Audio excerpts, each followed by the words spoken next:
je v redu, če bi tule slučajno padli, nas boste že klicali. Tukaj ne morete vplivati na rezultate. Do kjere ure?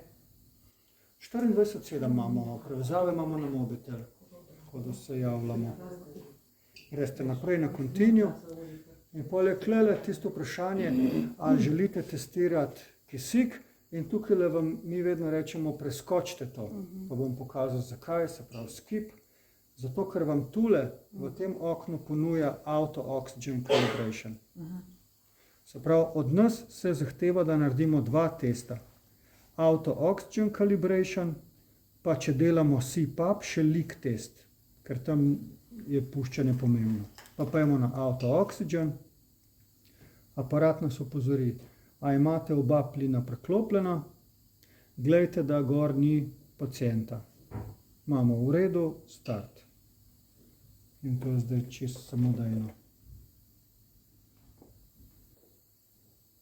Interesa, ne rabiš imeti vklopljenega zdaj še? Ne. Okay, za te teste. Zdaj je v bistvu kisikova celica, ki je not v aparatu. Enkrat preklopi aparat na čisti zrak, pa kisikova celica gleda, a je res 21%. Drugič aparat preklopi na 100% kisik in celica pogleda, a je res 100%.